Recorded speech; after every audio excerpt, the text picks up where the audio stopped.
Welcome back to Flower Farm Fridays. It's always so exciting to share our gardens with you. And I'm always trying to think of where am I going to start, because there's so many wonderful things happening that are competing with each other. But what I realized is that I hadn't done a focus on this Sally Holmes rose. And so I always say that our garden is a quilt of friends that have gifted us trees and plants. And my friend Shawnee, who is one of my most creative influencers in my life, she gifted me a couple of Sally Holmes roses. And so what I've been also wanting to do is to share with you our tea house, AKA it was the former chicken palace, and I'm going to take you in there and show it to you today. But I want to tell you a little bit more about the Sally Holmes rose. And so every time I see her blooming, it really reminds me so much of my friend Shawnee, because she is one of the coolest people. Someday I'll introduce her to you. She is the organic Martha Stewart, is how I joke about how I feel about her, because she is extremely creative and she does all these things with very clean foods and no sugars, etc. Yet they're beautiful and tasty, and they also are good for us. The Sally Holmes rose is growing on this trellis, and because our ethos here is that everything is recycled, repurposed, and reused, the rose is climbing on what is a picket fence. And so this picket fence, all this material was just laying on the Park Winter side for years, and that picket fence that goes around here, I had an extra panel of it, and so I used it here to tie, to be the trellis on top of this columns.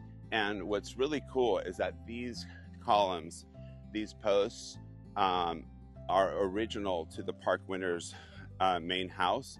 So when we got here, they had been replaced with colonial columns. I saw them in an old barn. I still have a bunch of them saved, and I've been using them on several projects. So here we have them where they're flanking the front of the tea house, and they're holding up this trellis, which is an old picket fence. And then right here you have this wonderful old vintage fence. Like, none of this was here. I've taken all materials that are old from different places and have built this tea house. So I want to bring you inside and share it with you. It's so fun putting things together, and things that give you a snippet of the past. Some of you may be reminiscing of your grandma or an old fence that you might have had growing up. And so when I see these type of things, I save them, and then I incorporate them in my projects. I have a bunch of these that I've incorporated throughout the property, and you just can't replicate old vintage things. So it's really fun to put all these things here. And then, speaking of incorporating old things, the walls of the tea house are made out of old fruit drying trays. I have a hard time calling it the tea house because for 10 years it was the chicken palace. The chickens lived here peacefully. We really wanted to keep them when we decided to turn this back part of the property as part of the venue. But when we landscaped everything around here and they were still here, they ate all the landscaping. So all the landscaping that you see back here is the second set of landscaping. And we had to relocate the chickens, and they just weren't working. So here we are. What we've decided to do is turn the old chicken palace. It's now the tea house. So imagine this is just the entrance to your party, and you walk in and out the back and you're in the tea house lounge. So I want to bring you inside so you can see. So like I said, all these materials are repurposed materials. These are the original columns from the bed and breakfast. These floors are made out of old fence posts. And before we go inside, I want to tell you a little bit about this door, and I want to tell you about her. So when you get close, you can see that this sweet girl, I named her Gailina. The reason I named her Gailina is because Gailina means chicken in Spanish, and Gailina to me looks like she's like a Russian doll. So that's probably not a word in Russian, but I made it up. So this is Gailina, and you can see that she has a little bird perched on her hand. And so the whole time that the chickens were living here, she's always been on the door. She was the protector of the chickens. And I can't glide past this beautiful arched door that Shawnee gave me. Shawnee's compound is a wonderland of found objects. And one of the things that I love about her is that she's so generous, and she's gifted me and loaned me so many beautiful things that have made this place interesting. And so this is one of the treasures that she gave me. And then, as you can see, the door, when you hold the handle, this is a little gas cap.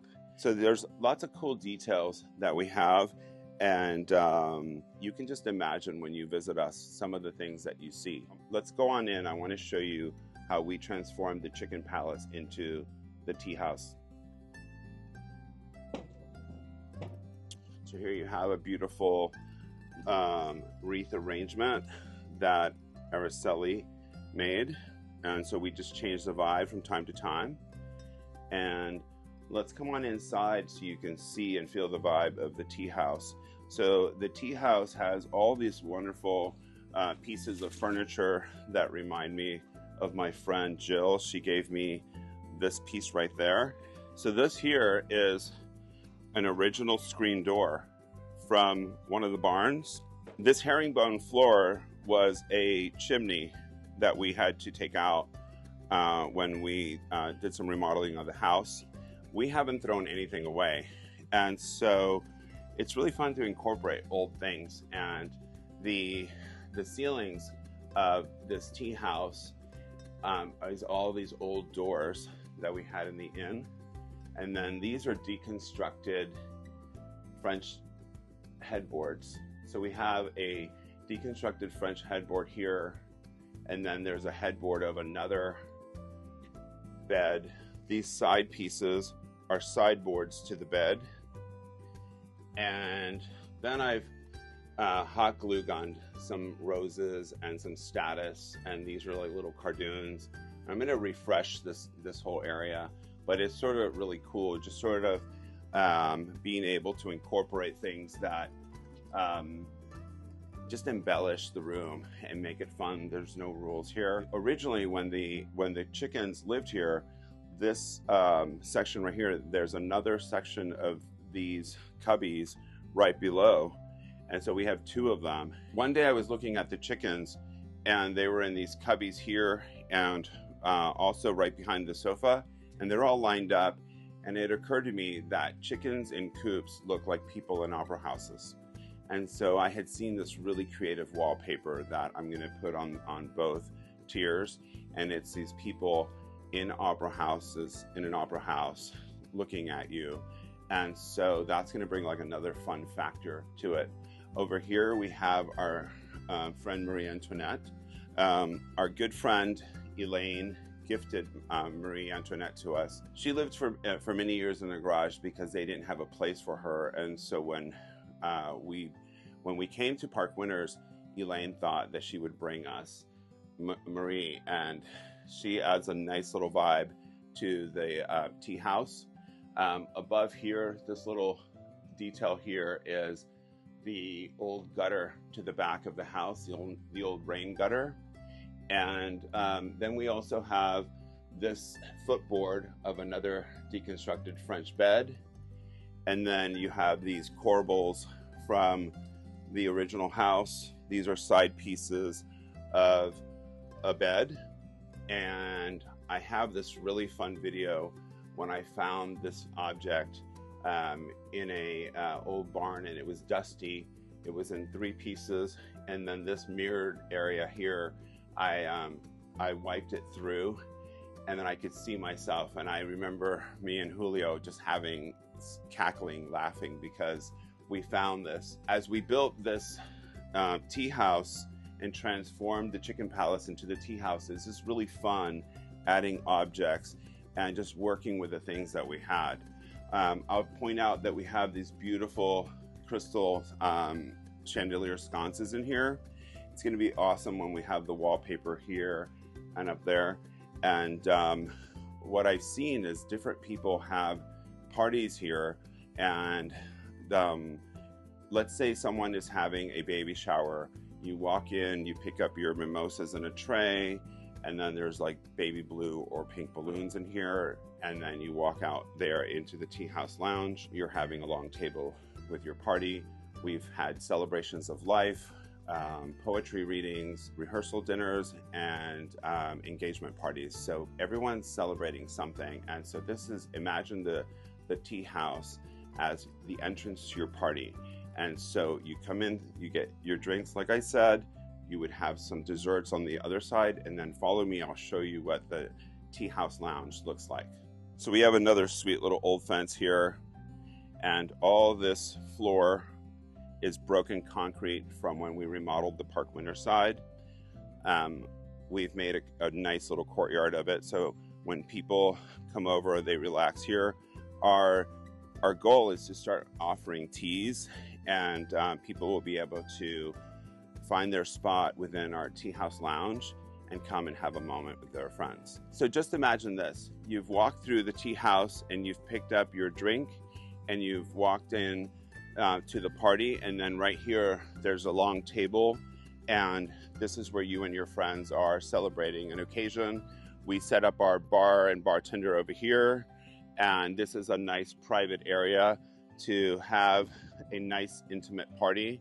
And one of the best things about this area is that it's surrounded by plants, and in the afternoons you get these spectacular sunsets. So this is the backdrop of the tea house lounge, and it's really fun. Look at this, it's so charming.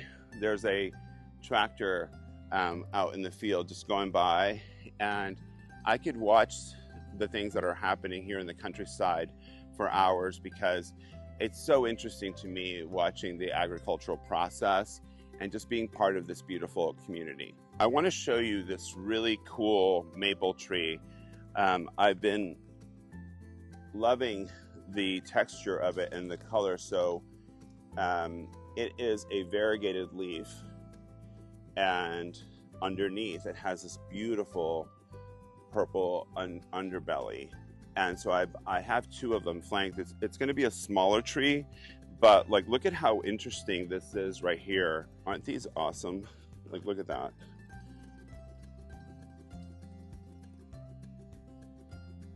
So this is a Acer-esque sunset, and I'll post the genus and species name because I want to say it's Acer pseudoplatanus, but I don't want to misspell it. My good friend, she said that if people can understand what you're saying, that's an okay pronunciation. But I do want to learn how to pronounce pseudoplatanus. I think that is how it might be. But let's take a look at it one more time from this angle. Come around here and see this.